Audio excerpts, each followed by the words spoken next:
So, what brings you guys to the most happening place on Earth? Actually, the guys were headed here and it seemed like a good choice. Why not?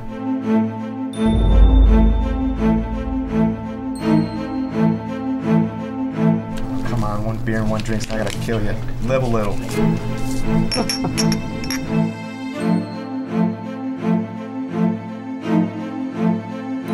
Brent, well, this has got to be fate because I'm going to show you exactly what you've been missing.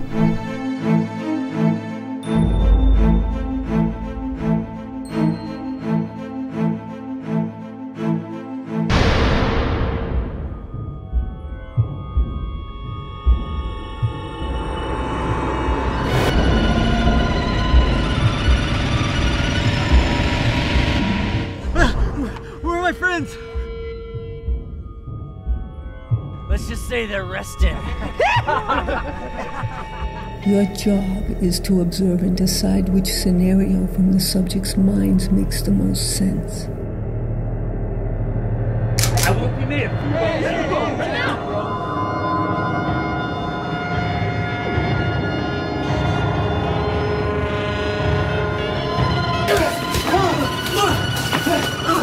This doesn't make any sense.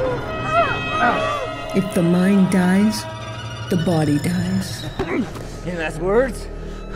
Yes. Watch your back.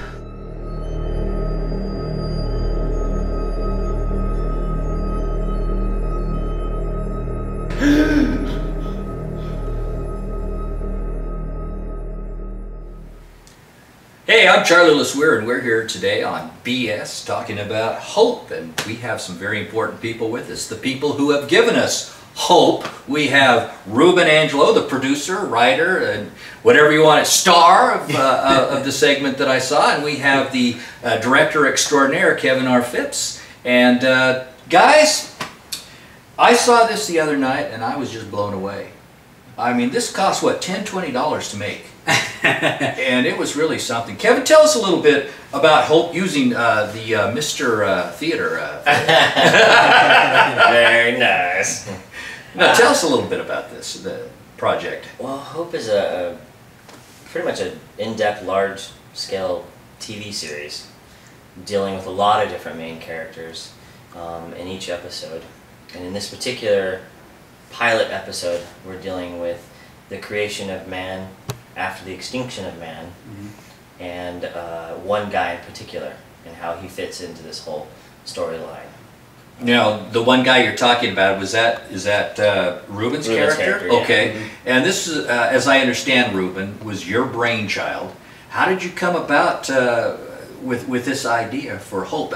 By the way, for those wondering about Hope, there's like 3 or 4 different meanings of this. The town Hope, Hope, what is that, an anagram or a pentagram or whatever, you know, that I don't know if you want to let people know what it actually stands for.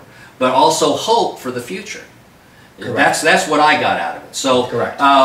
How did you come up? Because this is not a simple idea that you know, this is something you really have to follow. You can't get up and go to the bathroom in the middle of it. Correct. It's layers deep. It's one of those things where when I was writing or reviewing screenplays before, even TV shows, one thing that captured me was that sort of depth in shows. And so when I first started it started more of the core, what sort of characters would I want in a film, and I thought, well, how can I expand on that as a writer, and how can I make it unique for the audience, you know, when they go and view it. And so one thing that was interesting to me is that all of a sudden, like, I was sitting there, and I thought, well, you know what? A lot of people are interested in where we're going to go. I was watching some of those explore science shows, and I'm like, what happens if we were extinct, and what happened if there was a larger purpose for us, and what would we do to kind of overcome that if we were brought back? And so that's when we have all those deep layers going on the space sequences, and then of course the drama then follows suit, because then you brought back, how do you deal with those, or if there are certain things that are implanted to make you believe you're brought back, how would your mind deal with that, and how would your body deal with that? Now, you say that you've written a few episodes or storylines for this? Correct. So this isn't like Lost, where they kind of go and make it up because they finally admitted they were making a lot of it up as they went along. They had no idea where they were going. You pretty much have an idea where you're going with this. I do. The first pilot definitely is written, and the treatments for the next 12 episodes are done as well. And then even the second season, as far as where I want that to go, the first season is primarily introductions. So all those characters that you saw, the main characters out of lines, are each going to have an episode. So you're going to see the evolution. And actually, what people, I'm sure when you were watching the show as well, is you're like, well, I'm kind of getting into the beginning, but I'm not sure what's going on with this relationship between these two characters in the beginning. The second episode is going to go back to the past. You're going to see a little bit of that relationship as well. Okay, so this was, I was a little unclear that this is the first episode. Correct.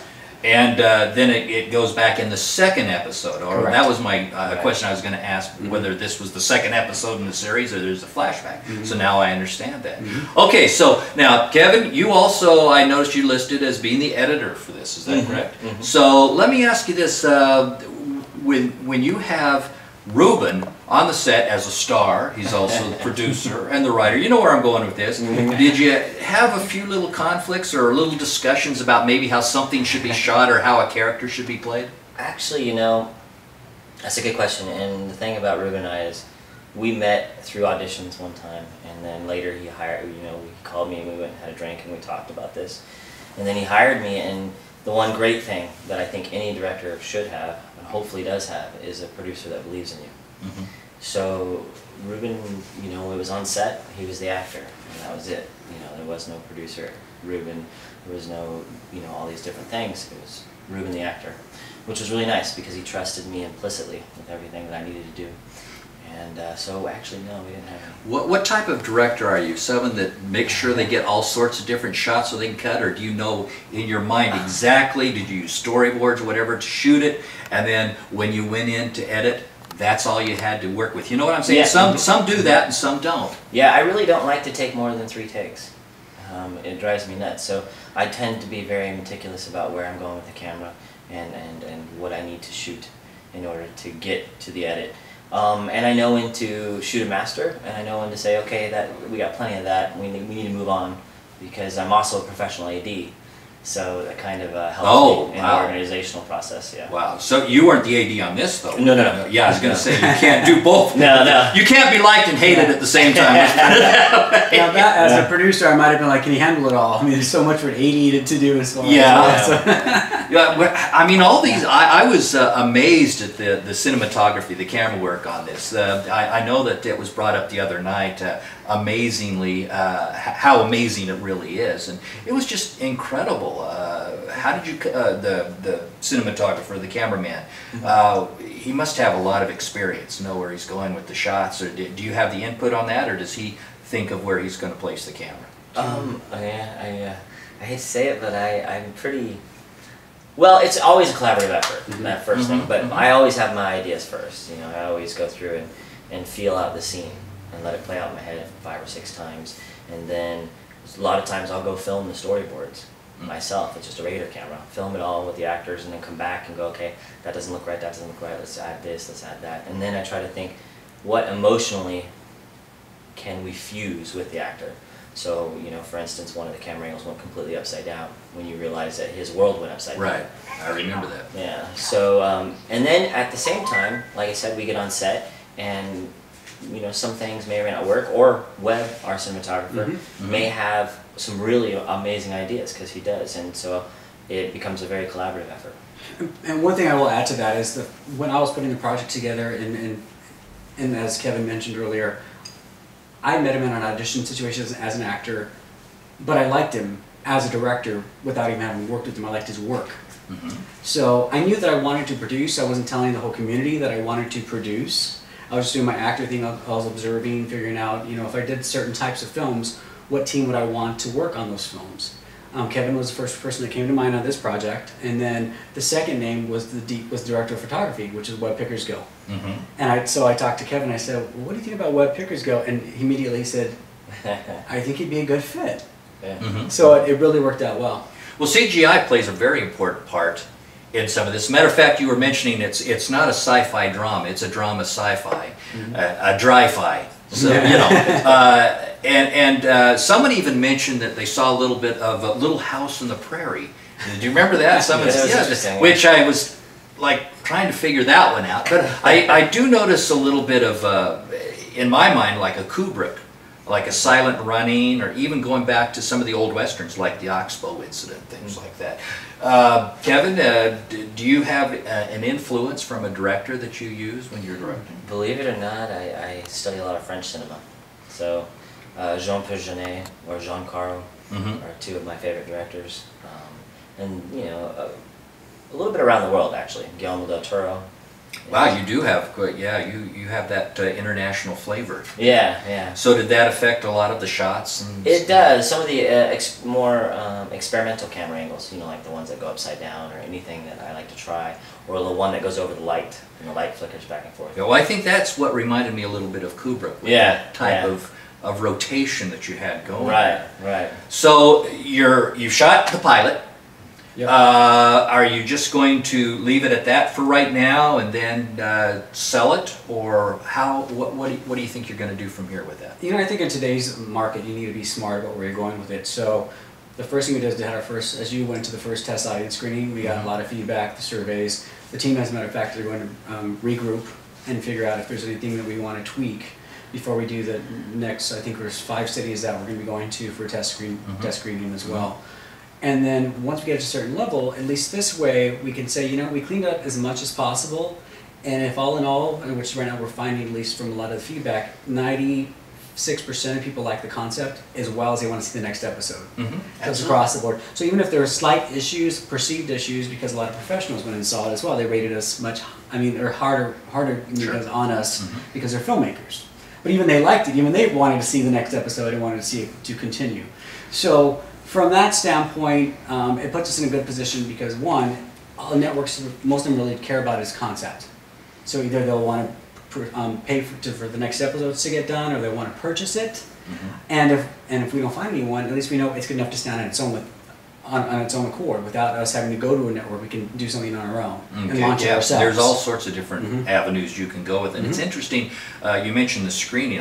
When I was a kid growing up, that was a natural thing. You go to the theaters, and in between well, at that time, the 2 features that they would be showing, they might have a screening of something. You know, I didn't really appreciate it as a kid, like, I don't want to see this, I want to see something, you know. But then they'd have you rate it, and then they would take it back, and they might do a little bit of tweaking depending on what the crowd liked. And that's what you're doing with this, and you don't see that too often anymore. So, I mean, I guess when is enough enough? I mean, you know, okay, we're done. This is it. This is what we like. I think fundamentally after a couple of screenings, well, if everyone's saying the same thing, and you're just like, okay, they're all saying the same thing. We tweak what we can. Now it's time to put our business packets together, show it to the networks, and go from there. Okay, so all right, do you have time set aside to do any reshoots, or you got enough footage there, Kevin? You know, I mean, what if you need to get the band back together again? Luckily for us, I think everyone's, and Kevin probably agree, they're readily available. Yeah. That's the feedback we got immediately from some of the people after. It was the first time any of us had seen it on the big screen, and that's a huge screen to see. Oh yeah! That we saw it on. And first thing afterwards, both Kevin and I were being approached by our director of photography, by our sound people, by special effects. So like, I wanted to tweak a couple of things. So I think we all kind of know even before getting the results. You kind of shoot it, you edit it, you let it set a bit, you think about it, you digest it, and see if other people agree with what you feel. The gentleman that starts out the sequence, the older gentleman, is that the way you had the character in mind to begin with? Was playing it older like that? At first it was kind of unnerving, like, this can't be like one of the main characters, and then yes, it is. And you know, he grew on you. Yeah, he grows on you, and you realize where his character is integral to the plot without being the hero of the plot. So, was this the way you envisioned that character all along? Was an older gentleman like that, or did he just have something that caught your eye and said, "I like what he's doing"? As a writer, I actually didn't see the character at that particular age, but I know in stasis you do tend to age, and he'd been in stasis for quite a long time. But frankly, out of all the actors we saw, he was the right fit for that particular role. Yeah. So, and we, of course, both of us were at the castings, and of course it's Kevin's call, but he's the one that said, "I think I like Ray Joseph," and I said, after seeing the footage, I'm like, you know what? I like him too. Yeah. So it's one of those. We things had that you authority figure going Right. for him. Yeah. That especially when you see him in the, without giving anything away, the bar. You know, there you can see where he's coming from, and it's like, wait a minute, wasn't he? He's a and it all comes together, and it really works. And then you wait for the next episode. It's quite a cliffhanger that you've got going there, and it's quite a. And I can let something slip out too. So when people see this episode, the pilot, and you see the character's Henry, you see Henry younger. He's a little bit different. He's not as he's put together, but not like he is when he's older. Okay. So that sort of stuff. So let me ask you this: is it going to be played by the same actor, or are you going No. You're going to recast it with a younger actor? Correct. For the flashbacks. For the flashbacks, Correct. like you did with the I'm sorry I don't know their names exactly, but like you did with the woman that he interacts with. Correct. Yeah. Val and Valerie. Although I do think the older version she's good too. She's good too. Gentlemen, you definitely not only have hope here. You have a remarkable project on your hands, and this was your first production. Correct. Project? You know, why don't you aim higher for something that zombies or something like that? No, this is just a remarkable project, and we look forward to seeing it no matter where it's going to be, and we'll be checking back with you hopefully from time to time. And Kevin, you got another project you're working on as far as directing? We got actually. You and Ruben? Yeah, we've become very close partners. As a director-producer team. Director producer. Yeah. It's not that way. Well, just clarify this. well, we look forward to the next one too, and we look Yeah. forward to the next episode of Hope, and all of those people out there that have not had a chance to see it. We hope we can see it very, very soon, and I guarantee you that it's really a remarkable project. So, Ruben, Thank you. Kevin, thank you so much for being with us right here and sharing some BS. Thank you so much. Oh, yeah.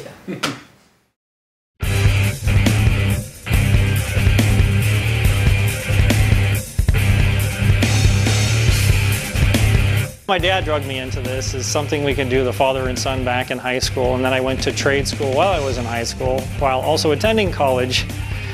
And we call it the hobby that got out of control. We are a collision repair facility. We do both paint, bodywork, and custom fabrication of fiberglass, aluminum, and sheet metal components. And our expertise is large items such as motorhomes, RVs, toter homes, trailers, but yet we also do muscle cars, classics, and full-on restorations. We do anything from just a small spot repair all the way to a full finish, let's say on a 40-foot motorhome. What's unique that we have that, as far as I know, a lot of people do not offer is that we are actually a fabrication facility as well. So if something needs to be made from sheet metal from scratch, we can do that. And our expertise is to actually manufacture aftermarket parts such as hoods, door panels, a bumper from scratch. I work with a professional automotive designer that actually will render the design from another state. He'll email to me, and then in collaboration together, we build through a series of prototypes actually a part. Then once that part is perfected, we actually make a mold from that. And then from the mold, we actually manufacture parts. I send that out here locally. So let's say you have a semi-truck or an RV and they don't manufacture the hood or the door or panel or something again. We can make that from scratch extremely fast. We understand this is the second largest purchase you'll make in your life. And the whole idea is to return the vehicle to pre-existing damage. If you do present us with a local downtown Mesa restaurant business receipt, we will knock off 15% off your bill.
life. We just get through it.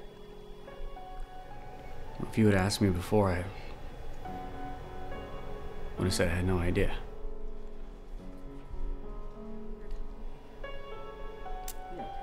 Yes. Fine. Right here, you know?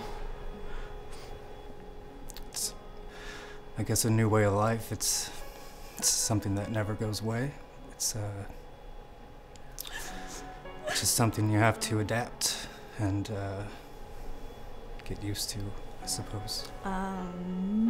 It sucks. It really sucks. You say that. There's no end to it. And even if I could let go, I don't really know if I'd want to. Yeah. I mean, just let it fucking go and move on. What are you doing? Just sitting there wallowing in your sorrow? I mean, that's just ridiculous. Why I wake up?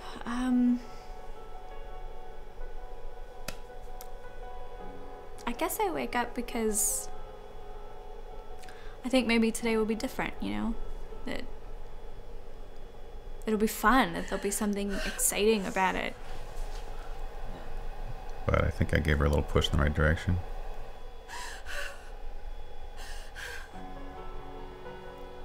I did a horrible thing. Maybe I did. I mean, I deserve not having anyone else, but yeah, that's how I feel. I feel mad. I don't know, I mean, it's not... Look, it's not anything huge, you know, but... I don't know, I just want to be happy. Hits you like a stun gun. Everyone around you can see it, but you're just Lucy in the sky with diamonds. She's still here, isn't she? Just because I look like this, you think I go and molest kids? Shit. I gave up with her. Such a little pussy.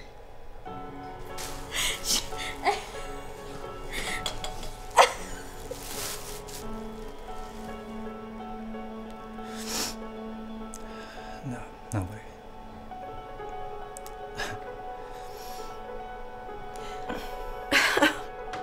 Carrie's great. I just talked to her this morning. Fine. Carrie's fine. I just talked to Carrie this morning. They say there are stages, but I can't get out of them. She's fine. Why do you keep asking me about Carrie? This just... I'm done.